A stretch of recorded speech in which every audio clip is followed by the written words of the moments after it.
L'ASM Clermont à la relance pour cette 12e journée de top 14 après 4 matchs sans victoire.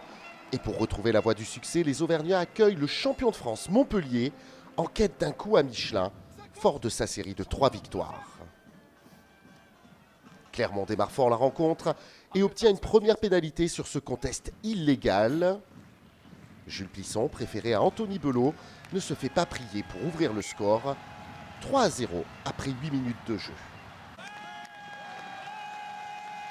Avec un maillot blanc collector, les Blanchards d'un jour continuent leur opération reconquête en provoquant une nouvelle faute héroltaise au sol. L'action n'aboutira pas sur l'aile de Cherty-Berguin et M. Pierce, l'arbitre anglais du jour, reviendra à la faute. Jules Plisson peut alors doubler la mise. 6-0 pour l'ASM à la demi-heure de jeu. Mais Montpellier domine globalement cette rencontre et se voit enfin récompensé 4 minutes plus tard. Avec ce hors-jeu clermontois, Louis Foursan offre ses premiers points au MHR, 6-3. Sous les yeux de Philippe Saint-André, le MHR tente une dernière offensive juste à la sirène. Mais en vain, c'est l'ASM qui mène petitement à la pause, 2 pénalités à 1.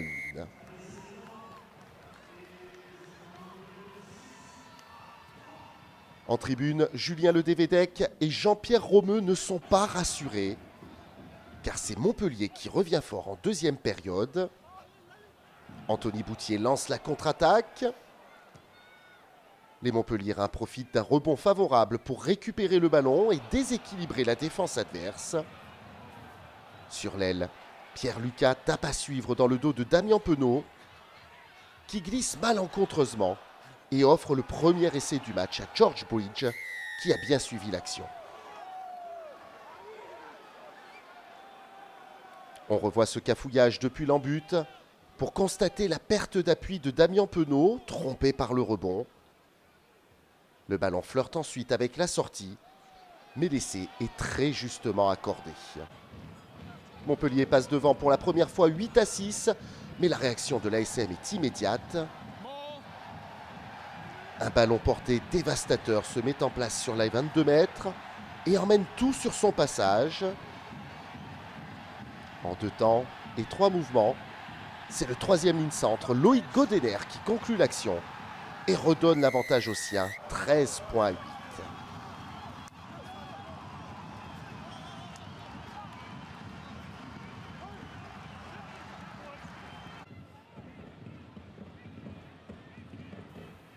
La défense héroltaise se désagrège et ne résiste pas à l'organisation collective des locaux.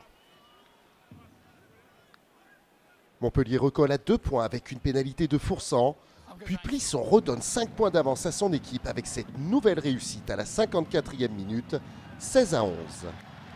Mais Montpellier est loin d'être KO et reste dans le coup grâce à cette faute clermontoise 2 minutes plus tard.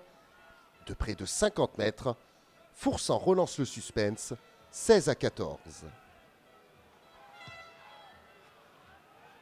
Mais l'ASM obtient une dernière pénalité pour se mettre définitivement à l'abri. À 8 minutes du terme, Plisson ne tremble pas pour redonner une avance de 5 points aux ASMistes.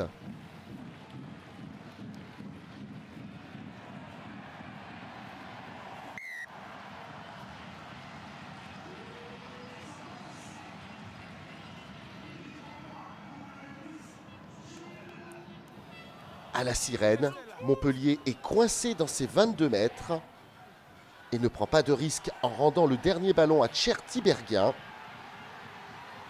Dans un deuxième temps, c'est finalement Baptiste Jonot qui met fin à la rencontre pour une courte mais précieuse victoire de l'ASM 19-14.